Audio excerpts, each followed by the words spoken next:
Je me suis toujours targué d'être quelqu'un d'observateur. 5 années de mariage avec Élodie m'avaient appris à remarquer les petits détails. La façon dont elle fredonnait en préparant le café.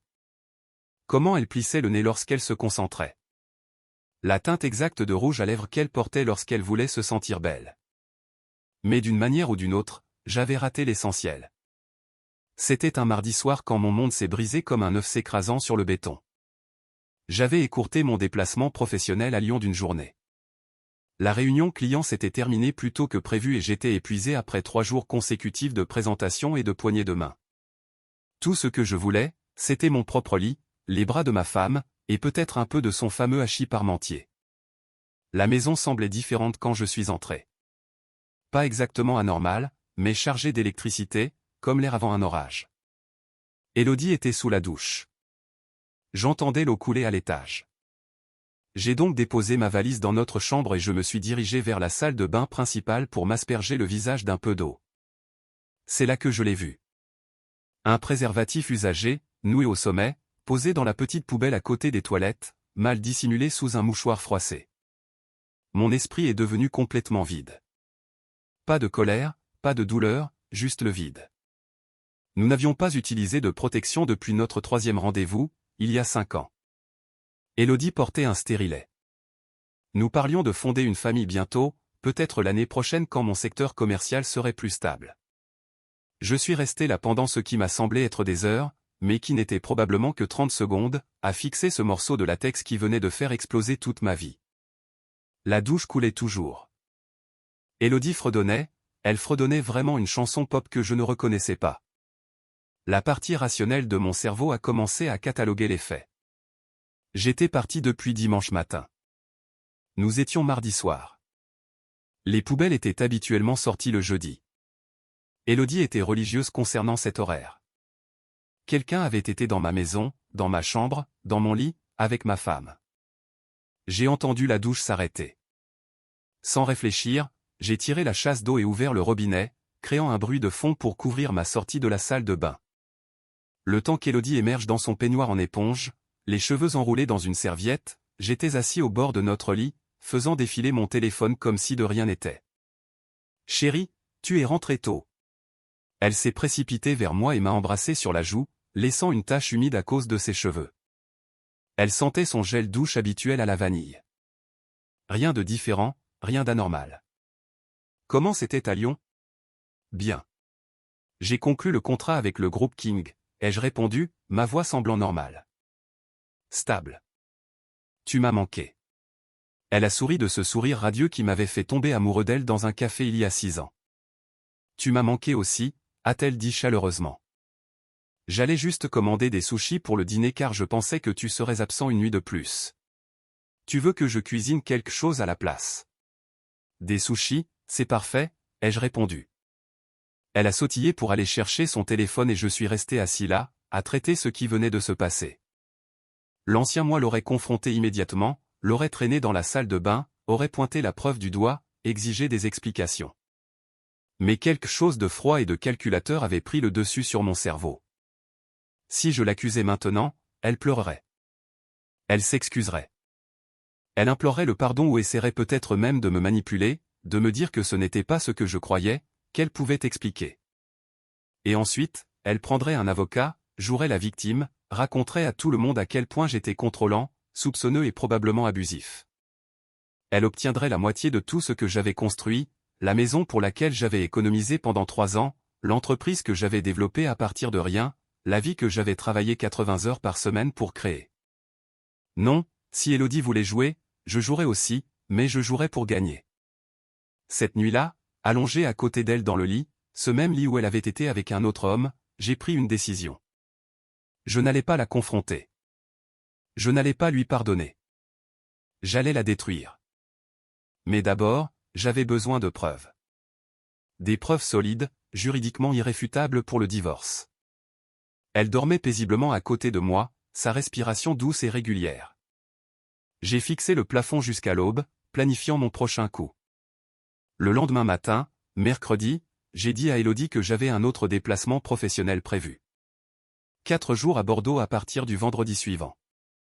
Elle a fait la moue de manière appropriée, m'a dit que je lui manquerais, m'a embrassé pour me dire au revoir à la porte.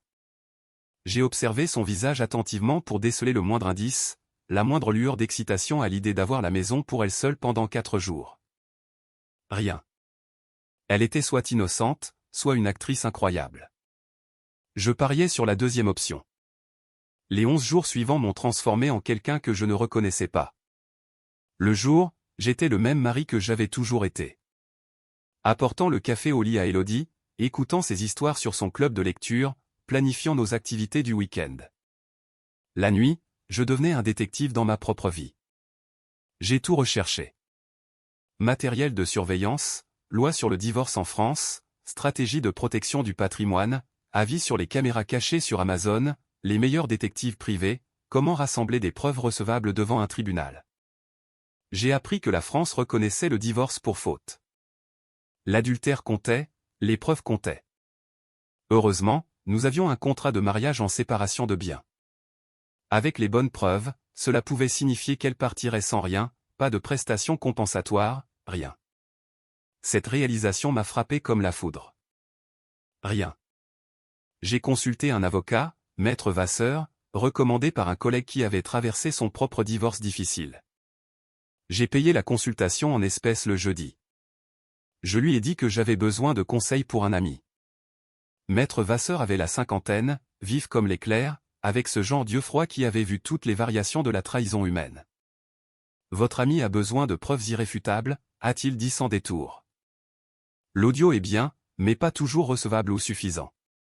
Une vidéo ou un constat d'huissier, c'est l'idéal. Mais pour le constat, il faut être sûr de l'horaire. Obtenez des preuves solides. Et avec votre contrat de séparation de biens, si la faute est exclusive, elle part avec rien d'autre que ses vêtements. J'ai commandé 2 caméras cachées en ligne. 2 petits modèles haute définition activés par le mouvement. L'une déguisée en chargeur de téléphone pour la chambre. Une autre intégrée dans un cadre photo numérique pour le salon. Qualité professionnelle. Quand elles sont arrivées le lundi, je les ai testées de manière obsessionnelle. La qualité était stupéfiante, cristalline, même en basse lumière. Les installer a été plus facile que prévu. Élodie avait son cours de yoga le mercredi matin, elle ne le manquait jamais, partie pour exactement 90 minutes. J'ai positionné la caméra de la chambre parfaitement, orientée pour capturer tout le lit. La caméra du salon est allée sur la cheminée, ressemblant à une simple photo de famille dans son cadre innocent. Mais les caméras ne suffisaient pas. J'avais besoin de plus. Une nuit, jeudi, pendant qu'Élodie dormait à côté de moi, j'ai vérifié son téléphone. Elle était devenue négligente. Pas de changement de code, le même code peint basé sur sa date de naissance qu'elle utilisait depuis des années. Mes mains tremblaient en faisant défiler ses messages, mais mon visage restait impassible. Il était là. Lucas, avec un emoji de biceps contracté dans ses contacts. Des mois de messages remontant à janvier. Assez innocent au début. Horaire de salle de sport, conseils d'entraînement, mais ils avaient escaladé. Des SMS tardifs, des compliments sur sa silhouette, des questions sur son mariage, son bonheur, sa suggestion de prendre un café quand elle mentionnait que j'étais en déplacement. Les messages récents m'ont retourné l'estomac. Hâte d'être à vendredi, visage envoyant un baiser. Il sera parti tout le week-end. Comme la dernière fois, mais plus longtemps. J'apporterai du vin. Je n'arrête pas de penser à mardi. Mardi, le jour où j'avais trouvé la protection, 3 jours auparavant. J'ai fait des captures d'écran de tout, je les ai sauvegardées sur un cloud dont elle ignorait l'existence, puis j'ai supprimé les captures d'écran de son téléphone. Elle n'a jamais bougé. La pièce finale est tombée en place quand j'ai vu sa photo de profil clairement. Lucas Morel, 34 ans, coach sportif à sa salle de sport. Beau gosse de manière évidente, un peu brut. Tout en muscles et sourires arrogants. J'ai mémorisé son visage, son emploi du temps, ses publications sur les réseaux sociaux. Connais ton ennemi. Le vendredi matin est arrivé comme le jour du jugement dernier. J'ai fait ma valise soigneusement, m'assurant que tout semblait normal. Élodie m'a préparé le petit déjeuner, des crêpes, mes préférées, et m'a accompagné à la voiture. Conduis prudemment, chérie. Envoie-moi un message quand tu arrives, a-t-elle dit en m'embrassant le front. Je le fais toujours, ai-je répondu. Je t'aime. Je t'aime aussi, a-t-elle répondu. J'ai conduit vers l'autoroute, mais à la dernière sortie, j'ai tourné vers le nord au lieu du sud, vers la maison de ses parents à 3 heures de route, en Bourgogne. Gérard et Martine avaient besoin de savoir ce que leur fille était devenue. Plus important encore, j'avais besoin de témoins, d'alliés, de personnes qui ne pourraient pas être influencées par ses larmes et ses mensonges quand tout cela s'effondrerait. Les caméras enregistraient. Mon téléphone suivait les flux. Et quelque part derrière moi, Élodie était probablement déjà en train d'envoyer un SMS à Lucas pour lui dire que la voie était libre. La partie commence. Gérard et Martine Lecomte vivaient à Beaune, une ville où tout le monde connaissait tout le monde et où les secrets ne restaient pas enfouis longtemps. Gérard était de la vieille école, un artisan à la retraite qui croyait au travail acharné, à la loyauté et au fait de régler ses problèmes comme un homme. Martine était l'incarnation de la gentillesse provinciale. Le genre de femme qui apportait des tartes aux voisins malades et ne manquait jamais la messe le dimanche. Ils avaient élevé Élodie, n'est-ce pas? Ou essayé, du moins.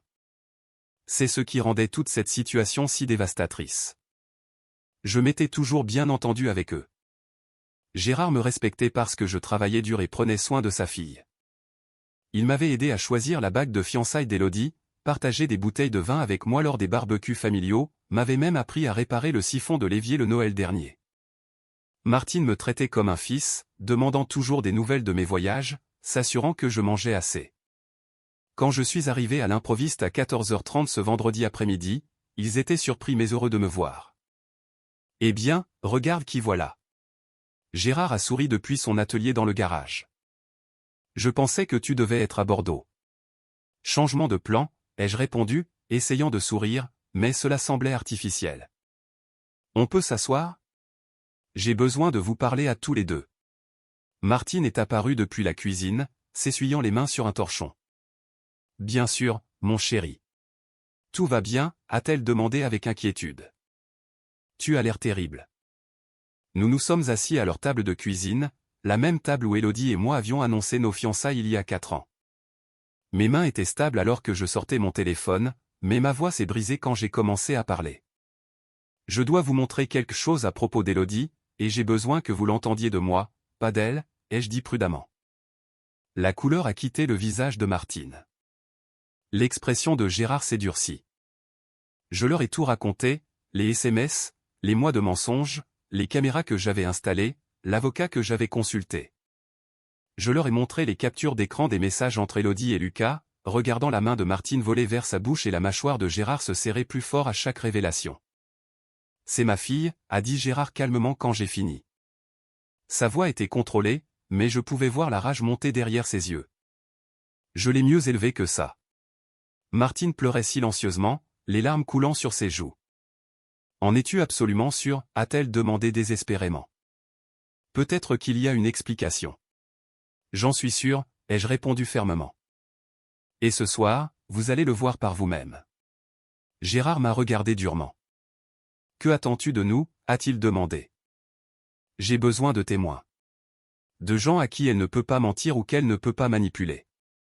Quand tout ça sortira, elle va inventer une histoire. Elle va me peindre comme le méchant.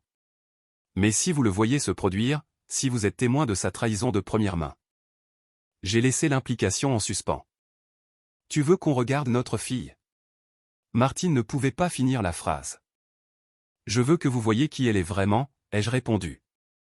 Nous avons attendu. L'horloge de la cuisine faisait tic-tac bruyamment pendant que je surveillais les flux des caméras depuis mon ordinateur portable. Martine a fait du café. Personne n'y a touché. Gérard faisait les 100 pas entre la cuisine et le salon, serrant et desserrant les poings. À 18h47, la caméra de la chambre a détecté un mouvement. Élodie changeait de vêtements, mettant une robe rouge que je lui avais achetée pour notre anniversaire l'année dernière. Elle se maquillait soigneusement, se parfumait, changeait les draps de notre lit. Elle se prépare, ai-je dit doucement. À 19h23, la caméra de la sonnette que j'avais installée la semaine précédente a capturé son arrivée. Lucas Morel en chair et en os, 1,80 m de muscles, portant une bouteille de vin et des fleurs. Les fleurs de mon jardin, a marmonné Gérard. Bon Dieu. Le flux du salon les montrait s'embrasser dans mon entrée, s'embrassant comme des amants séparés depuis des mois au lieu de quelques jours. Elle l'a conduit dans ma cuisine, lui a versé ma bière, a ri à ses blagues. Ils se sont déplacés vers le canapé, mon canapé, où il l'a tiré contre lui et elle a fondu dans ses bras comme si c'était sa place. Martine sanglotait ouvertement maintenant. Ce n'est pas ma fille, chuchotait-elle. Ce n'est pas la fille que j'ai élevée. Mais c'était elle. C'était Élodie sans son masque, sans sa performance. C'était qui elle était vraiment quand elle pensait que personne ne regardait. À 20h15, ils se sont dirigés vers l'étage. Gérard a attrapé ses clés. On y va, a-t-il dit d'un ton sombre. Le trajet de retour vers ma maison s'est fait en silence, à l'exception des pleurs discrets de Martine sur la banquette arrière. Je regardais le flux de la caméra de la chambre sur mon téléphone pendant que Gérard conduisait, ses articulations blanches sur le volant. Au moment où nous sommes entrés dans mon allée à 20h41, des vêtements étaient éparpillés sur le sol de ma chambre et ma femme était au lit avec un autre homme.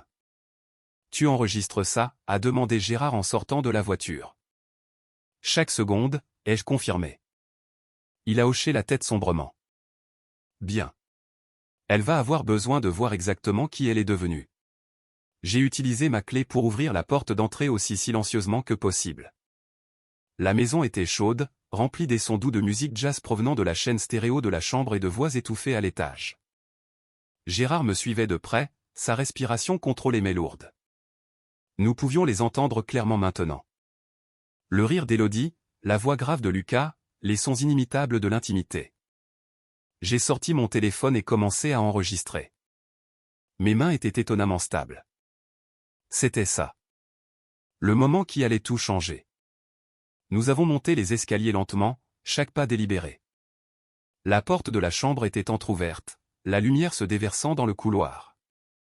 À travers l'ouverture, je pouvais voir du mouvement, des ombres dansant sur le mur.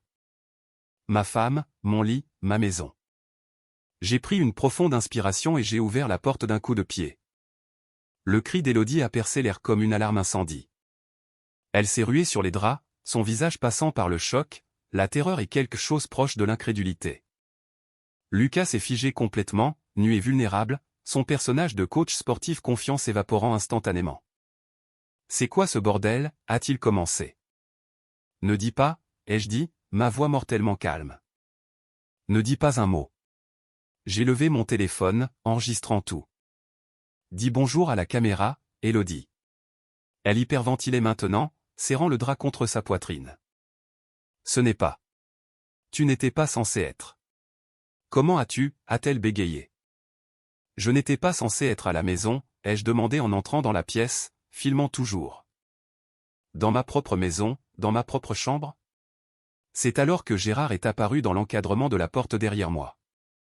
Le visage d'Élodie est devenu complètement blanc. Papa, a-t-elle chuchoté. La voix de Gérard était basse et tremblait d'une rage à peine contenue. Habille-toi tout de suite, a-t-il commandé. Lucas a essayé de parler, a essayé d'expliquer. Écoutez monsieur, je ne savais pas qu'elle était mariée. Je le jure, a-t-il plaidé. Ferme ta gueule, a claqué Gérard. Tu es dans la maison de mon gendre, dans son lit avec ma fille. Tu penses que j'en ai quelque chose à foutre de ce que tu savais? J'ai continué à enregistrer alors que Lucas se précipitait pour attraper ses vêtements, ses mains tremblantes. Élodie restait juste assise là, paralysée, la réalité de la situation s'abattant sur elle comme un raz-de-marée. J'ai trouvé la protection il y a 2 semaines, ai-je dit sur le ton de la conversation, comme si nous discutions de la météo. Je vous observe depuis. J'ai tout. Chaque SMS, chaque mensonge, chaque fois que tu l'as amené ici. Sa bouche s'ouvrait et se fermait comme un poisson hors de l'eau. Aucun mot ne venait. Lucas a réussi à mettre son pantalon et cherchait sa chemise quand Gérard a bougé rapidement.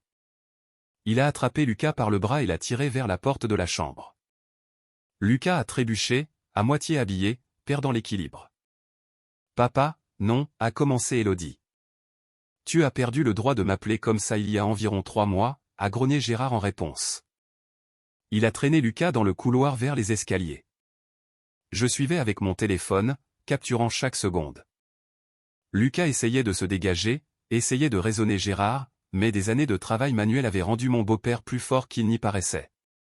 En haut des escaliers, Gérard a poussé Lucas violemment. Lucas a heurté le mur, a rebondi, a dévalé 3 marches avant de se rattraper. Le poing de Gérard a rencontré sa mâchoire. Un crochet du droit solide qui a envoyé Lucas s'écraser contre la rampe. Ça, c'est pour avoir manqué de respect à ma famille, a grondé Gérard. Lucas essayait de couvrir le sang qui coulait de son nez. Gérard l'a frappé à nouveau, cette fois dans les côtes. Lucas a halté, plié en deux. Et ça, c'est pour être assez stupide pour revenir, a ajouté Gérard. Je ne suis pas intervenu. J'aurais peut-être dû, mais regarder cet homme recevoir ce qu'il méritait semblait être la première chose qui avait du sens depuis 2 semaines. Nous avons traîné Lucas jusqu'à la porte d'entrée. Il pleurait maintenant, pleurait vraiment, marmonnant des excuses. Gérard lui a donné un coup de pied violent dans le bas du dos alors que nous le jetions sur la pelouse. Ne reviens jamais, ai-je dit simplement. Si je te revois, si j'entends même ton nom, je m'assurerai que tout le monde dans cette ville sache exactement ce que tu es. Lucas s'est rué vers sa voiture, laissant une traînée de gouttes de sang sur mon allée. Son moteur a démarré dans un rugissement et il a filé dans la nuit. De retour à l'intérieur, Élodie était habillée d'un jean et d'un t-shirt, assise au bord du lit, sanglotant de manière incontrôlable. Martine était arrivée et se tenait dans l'encadrement de la porte, ses propres larmes coulant silencieusement. « S'il te plaît » a chuchoté Élodie quand elle m'a vu. « Je peux expliquer. Ce n'était pas censé se passer comme ça. » « Comme quoi » ai-je demandé froidement. « Tu n'étais pas censé te faire prendre ?» Elle a regardé son père désespérément. « Papa, s'il te plaît » a-t-elle supplié. « J'ai fait une erreur. Je suis désolé. Je suis tellement désolé. » Gérard l'a regardé avec un pur dégoût. « Désolé ne répare pas ça » a-t-il répondu. Il s'est avancé et l'a giflé fort. Le son a résonné dans la pièce comme un coup de feu. Élodie est retombée sur le lit, tenant sa joue, fixant son père sous le choc. « Tu t'es déshonoré » a-t-il dit doucement. « Tu as déshonoré ta mère et moi. Tu as déshonoré cet homme qui t'a tout donné. Et pourquoi ? Un beau gosse qui oubliera ton nom la semaine prochaine. » J'ai sorti ma valise et je l'ai posée sur la commode. « Tu as 1 heure pour emballer tout ce que tu peux porter. Ensuite, tu pars, ai-je déclaré. « Où suis-je censé aller » a-t-elle demandé désespérément. « Je m'en fous » ai-je répondu. Elle a regardé ses parents une dernière fois. Martine pleurait toujours, mais ne voulait pas croiser le regard de sa fille. Le visage de Gérard aurait pu être taillé dans la pierre. 1 heure, ai-je répété. Le piège s'était refermé parfaitement. Maintenant venait la chute. Élodie a essayé d'appeler ses parents ce vendredi soir depuis l'hôtel qu'elle avait trouvé. Ils n'ont pas répondu. Elle a réessayé samedi matin et dimanche. Le lundi, elle s'est présentée à leur maison à Beaune, désespérée et échevelée. Gérard l'a rencontrée à la porte. « Papa, s'il te plaît » a-t-elle plaidé. « J'ai besoin d'aide. Je n'ai nulle part où aller. » « Tu aurais dû y penser avant de décider d'être une traînée infidèle » a-t-il répondu froidement. Le mot l'a frappé comme un coup physique. Gérard ne lui avait jamais parlé comme ça de toute sa vie.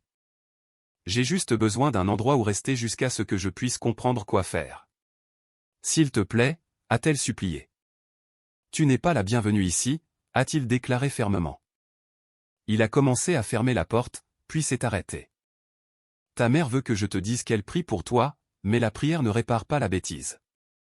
Élodie, tu as fait ton choix. » La porte s'est fermée à son nez. Martine regardait par la fenêtre de la cuisine, pleurant, mais elle n'est pas intervenue. Le lundi suivant, exactement 1 semaine après les avoir surpris, j'ai déposé une demande de divorce. Mon avocat, Maître Vasseur, était comme un requin ayant senti du sang dans l'eau. Il a envoyé les papiers à Élodie avec une clé USB contenant chaque vidéo, chaque capture d'écran, chaque preuve que nous avions rassemblée. Son avocat a jeté un coup d'œil aux preuves et lui a dit la vérité. Elle n'avait aucun dossier, aucun levier. Le divorce pour faute était évident. Grâce à notre contrat de mariage en séparation de biens, elle n'avait droit à rien de ce qui était à mon nom. Elle n'avait contribué à aucun revenu significatif dans notre épargne. La maison était à mon nom, achetée avant notre mariage. Les voitures étaient à mon nom. Son nom n'était sur aucun de nos comptes d'investissement. Elle allait repartir sans rien. Lucas a bloqué son numéro après que mon avocat lui a envoyé une mise en demeure le mercredi. Il s'avère qu'il était marié, lui aussi. Sa femme a découvert pour Élodie et l'a mis à la porte. Il ne voulait rien avoir à faire avec le gâchis qu'il avait aidé à créer. La nouvelle s'est répandue vite dans notre cercle social. Élodie a essayé de contacter des amis, mais la plupart avaient déjà choisi leur camp. La femme qui trompe le bon mari. La femme qui a trahi l'homme qui lui avait tout donné. Dans une communauté où les apparences comptaient, Élodie était devenue toxique. Elle a emménagé dans un studio à l'autre bout de la ville, le truc le moins cher qu'elle pouvait trouver. Elle a trouvé un boulot de serveuse dans une chaîne de restaurants, travaillant les soirs et les week-ends. J'ai entendu par des connaissances communes qu'elle avait essayé de m'écrire des lettres, de laisser des messages vocaux, même de se présenter à mon bureau une fois. Je l'ai bloquée complètement, changé mon numéro, engagé la sécurité de l'immeuble pour la tenir éloignée de mon lieu de travail. Le divorce a été prononcé 3 mois plus tard, 93 jours au total. Faute exclusive. Elle n'a rien eu. Pas d'actifs, pas de prestations compensatoires, pas de règlement, juste les vêtements qu'elle avait emballés ce vendredi soir et les quelques meubles qu'elle pouvait s'offrir avec un salaire de serveuse. Ses parents ne lui ont plus jamais parlé. Martine est décédée 8 mois plus tard, une crise cardiaque, mais Gérard a blâmé la trahison d'Élodie pour le stress qui avait tué sa femme. Élodie n'était pas la bienvenue aux funérailles. La maison a semblé étrange pendant un moment, trop calme. J'ai repeint la chambre, acheté un nouveau lit, remplacé les draps et les rideaux, vendu sa voiture, supprimé chaque photo d'elle de mon téléphone et de mon ordinateur. J'ai recommencé à fréquenter des femmes après 6 mois. Rien de sérieux, juste des dîners et des cinémas avec des femmes qui ne connaissaient pas mon histoire. Ça faisait du bien de se rappeler que tout le monde n'était pas un menteur. Les gens me demandaient parfois si je regrettais d'avoir été si dur avec Élodie, si je pensais avoir été trop cruel, trop calculateur. Je n'ai jamais répondu à ces questions. Je ne devais d'explication à personne pour m'être protégé d'une femme qui avait jeté 5 ans de mariage pour des frissons bon marché. Élodie a fait son choix. Je me suis juste assuré qu'elle vive avec les conséquences. Cela fait maintenant 18 mois depuis ce mardi où j'ai découvert la vérité. Je suis assis dans ma cuisine, buvant mon café du matin et lisant les nouvelles sur ma tablette. La maison est calme, mais c'est un bon calme maintenant. Paisible au lieu de vide. Je ne pense plus à Élodie tous les jours. Peut-être une fois par semaine, généralement quand quelque chose me la rappelle, une chanson à la radio, un couple se tenant la main au supermarché, la date anniversaire de notre mariage passant inaperçue. Mais les pensées ne font plus mal maintenant. Ce ne sont que des souvenirs, comme ce souvenir d'un film que j'ai regardé il y a des années.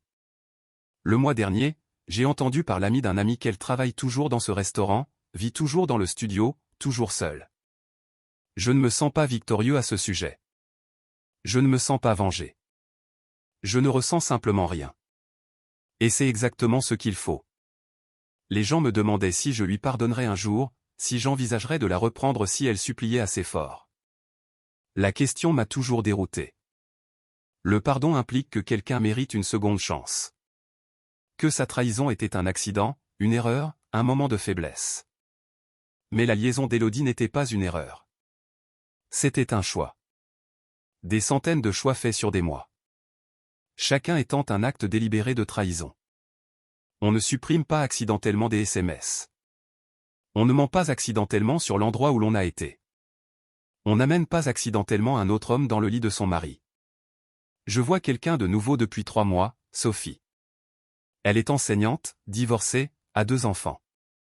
Elle est gentille et honnête et pose des questions directes quand quelque chose la dérange. Nous prenons les choses lentement, construisant la confiance une conversation à la fois. La différence est frappante. Avec Élodie, je réalise maintenant que j'étais toujours en représentation, étant le mari parfait, le pourvoyeur qui réussit, l'homme qui méritait la loyauté. Avec Sophie, je suis juste moi-même, imparfait, prudent, protecteur de mon cœur, mais prêt à le risquer à nouveau pour la bonne personne. J'ai eu une promotion au travail, acheté une nouvelle voiture, commencé à aller à la salle de sport. La vie avance. La maison est à moi maintenant. Vraiment à moi. Pas de fantômes, pas de mauvais souvenirs, pas d'ombre de trahison.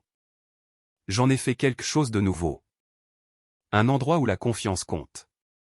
où l'honnêteté est la fondation, où l'amour se gagne et se respecte. Et Élodie est une leçon que j'ai apprise. Rien de plus, rien de moins. Parfois, la meilleure vengeance n'est pas élaborée ou dramatique. Parfois, c'est juste de bien vivre pendant que la personne qui vous a trahi vit avec les choix qu'elle a faits. C'est la justice.